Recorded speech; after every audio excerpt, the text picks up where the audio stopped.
Today we're taking a look at these NCAAB matches, which are happening on Monday, November 14, 2022, and giving you match breakdowns, betting tips and predictions in general on these games. Welcome back to High Stakes, let's get straight into it. Also, don't forget to subscribe and push that notification bell to get notified as soon as we release these sport prediction videos. And if you would like more betting tips and predictions, then check out our Patreon in the link down below. Our new Patreon is a way for us to help you improve your chances of making more money. Multiple plans are available for each and every one of you. By becoming a member of the High Stakes Patreon, you will have access to our best team picks, total picks, parlay picks and much more. Stop wasting hours of your time searching for bad betting predictions that ends up costing you a lot of time and money. Join the High Stakes Patreon now and get the best betting picks. Utah State vs Santa Clara. The Santa Clara Broncos have raced out to a 2-0 lead on the season. The Broncos, who play in the West Coast Conference, has scored comfortable wins over Eastern Washington and Georgia Southern as they covered the spread in both. Most recently, they topped Georgia Southern at home 78-62 last Thursday. This should be the best test so far this season for both teams. These are sold mid-major teams that do similar things well. They both have sharpshooters that shoot the three well, and they both are excellent rebounding teams. But as a team, Utah State has been far more efficient from three-point range. One big difference between the two is balance, as Utah State has more players that can hurt you, while Santa Clara has been relying heavily on Podziemski. With a much better defensive team, the Aggies should be able to slow him down enough and force someone else to step up. I doubt that will happen for Santa Clara on the road, so take Utah State here to cover. These teams are both built similarly. They have experience, size, and great shooters. Additionally, both teams shoot well at the free throw stripe and seem to fit the schemes their coaches are running. This game will feature a fast tempo and good shooting on both sides of the court. Both teams are averaging about 80 points per game and are shooting from the field at a high percentage. Utah State will drive the tempo, and Santa Clara will be able to keep up for some of the game. The one thing that could slow Santa Clara down is how good Utah State's defense has been. However, the Santa Clara Broncos have enough weapons to counter. Look for Utah State to pull away in a high-scoring, explosive, fun-to-watch game. This game goes over as the total 8 with great foul shooting by Utah State. Take the over 146.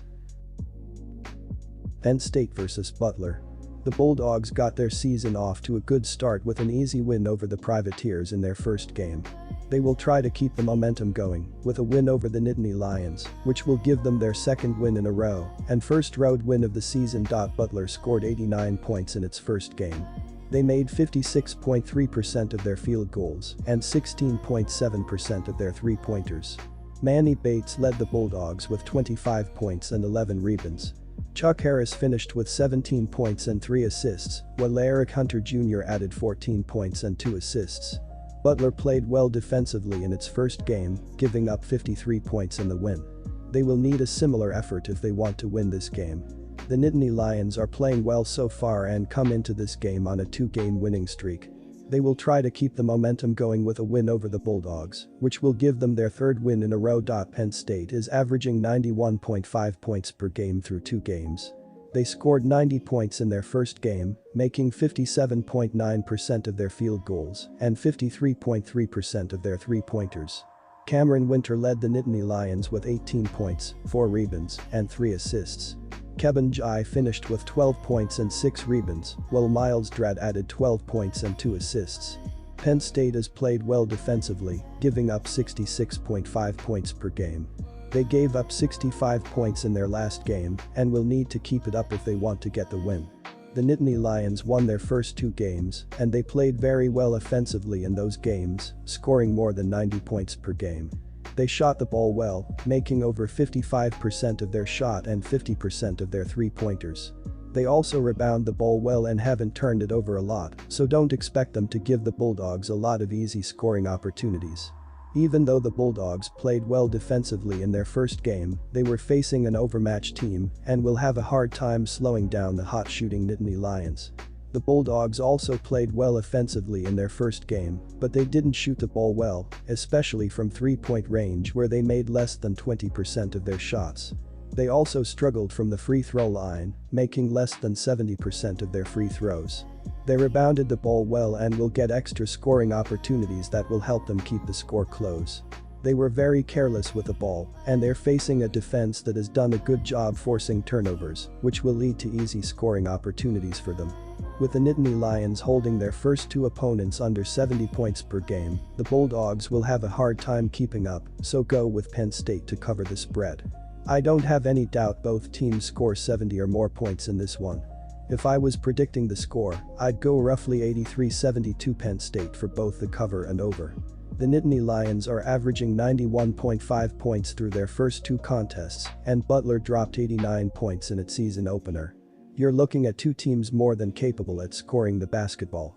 The total has gone over in 13 of Butler's last 19 games overall, and 4 of the last 5 Penn State matchups played on a Monday at home. Lock it in. Take over 139.5 points. Illinois vs Monmouth. On the defensive end of the court, the Hawks are allowing 84 points per game, and their opponents have shot 50.5% from the floor. This is the 337th most points allowed and the 331st highest shooting percentage. According to KenPom, the Hawks have an adjusted defensive efficiency rating of 101.9, which is the 206th lowest rating in the country. They have struggled to contest shots from the outside and near the paint, as they are simply giving up too many points. They are also allowing their opponents to shoot 43.8% from behind the arc, as this 339th highest three-point shooting percentage allowed in the NCAA. The Hawks are also snatching 29 rebounds per game, which is the 304th least in the country. They have to secure the ball off of the rim consistently, as they can't allow the Fighting Illini to crash the glass and score second-chance points. On defense, the Fighting Illini are allowing 52.5 points per game, and their opponents have only shot 33.1% from the field. This is the 26th least amount of points given up per game and the 33rd lowest shooting percentage allowed. According to KenPom, the Fighting Illini have an adjusted defensive efficiency rating of 90, which is the 22nd lowest rating in the country. They have been extremely tough to score on, as they continue to contest shots near the rim and from the outside. They are only allowing their opponents to shoot 16.7% from three, as this is the 8th lowest three-point shooting percentage allowed in the country. Illinois is also snatching 46 rebounds per game, which is the 4th most in the nation. They have to continue rebounding efficiently if they want to keep the Hawks from scoring any second-chance points. I will be hammering the Illinois Fighting Illini, minus 24.5 at home in this game against the Monmouth Hawks. Illinois is the better overall team, as I see them making it very difficult for the Hawks to consistently score throughout this game. The Fighting Illini are surrendering the 26th least amount of points and the 33rd lowest shooting percentage. According to KenPom, the Fighting Illini have the 40th highest adjusted offensive efficiency rating and the 22nd lowest adjusted defensive rating. They get the job done on both ends of the court, as the Hawks will continue to struggle throughout this game. Monmouth was dominated by Virginia in their last contest, and I see something similar happening in this one. Monmouth is scoring the 362nd least amount of points per game, and they have the 331st lowest team shooting percentage. They will struggle from the field, as they won't make enough shots to keep this game within the spread. Illinois is the better team on both ends of the court, as I see their defense turning into easy offense early in this game. Pick the Fighting Illini and lay the points, minus 24.5. The total is a bit steep for me to take the over in this case. Monmouth has not hit that number with their opponent all season, and Illinois can provide enough defense to make sure Monmouth doesn't hit the over with them. Illinois averages about 86.5 points per game, while Monmouth averages 47 points per game. I don't expect them to hit 50 points, and I don't expect Illinois to reach 95 plus points. Following a straight-up win, the Fighting Illini are 5-0 in the under and 6-1 at hitting the under in their last 7 home games. The Hawks are 6-1 in the under on the road against a team with a winning record and have hit the under in 12 of their last 16 games following a loss. Take under 141.5.